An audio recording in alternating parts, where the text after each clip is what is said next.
Iran തകർത്ത American വിമാനത്തിലെ പൈലറ്റിനെ കണ്ടെത്തി. ആരോഗ്യ വിവരം പുറത്തുവിടാതെ US. ഇറാനിൽ സർവകലാശാലയ്ക്കും പ്ലാന്റുകൾക്കും നേരെ സംയുക്ത സേനയുടെ ആക്രമണം.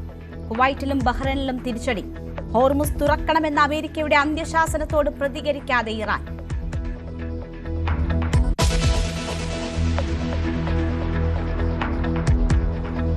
വോട്ടെടുപ്പിന് ഇനി 4 നാൾ. തെരഞ്ഞെടുപ്പ് പ്രചാരണം പാരമ്യത്തിൽ.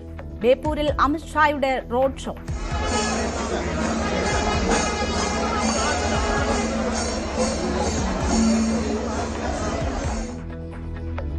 മല്ലികാർജുൻ ഖർഗെയും കേരളത്തിൽ.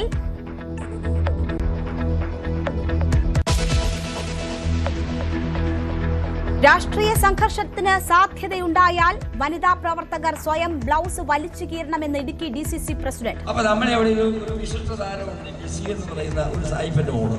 അയാൾ തെറി പറഞ്ഞുകൊണ്ടിരിക്കുകയാണ്, ഞാൻ രാജേശ്വരിയോട് അടുത്ത് വന്നു കഴിഞ്ഞാൽ അമ്മേനെ ബ്ലൗസ് നോക്കണം.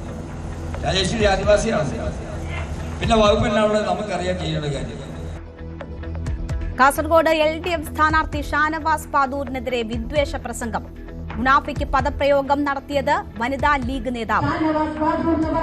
ഒരു സ്ഥാനാർത്ഥിയുണ്ടല്ലോ, രാവിലെ ഒരു കൊടി പിടിച്ച്, ഉച്ചക്ക് മറ്റൊരു കൊടി പിടിച്ച്, വൈകുന്നേരം മറ്റൊരു കൊടി പിടിച്ച് മുനാഫിക്കിന്റെ പണിയെടുത്തുകൊണ്ട് നമ്മളോട് വോട്ടഭ്യർത്ഥിക്കുവാൻ വരികയാണെങ്കിൽ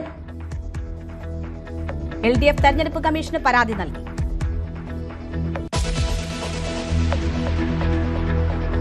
പ്രത്യാശയുടെ സന്ദേശം പകർന്ന് ഇന്ന് ഈസ്റ്റർ. പള്ളികളിൽ പ്രത്യേക പ്രാർത്ഥനാ ശുശ്രൂഷകൾ.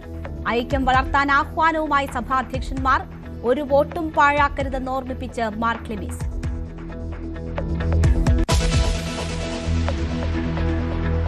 ലൈംഗിക അതിക്രമ പരാതിയിൽ രഞ്ജിത്തുമായി തെളിവെടുപ്പ്. കാരവനിൽ ഉൾപ്പെടെ തെളിവെടുപ്പ്. രഞ്ജിത്ത് നാളെ വൈകിട്ട് വരെ പോലീസ് കസ്റ്റഡിയിൽ.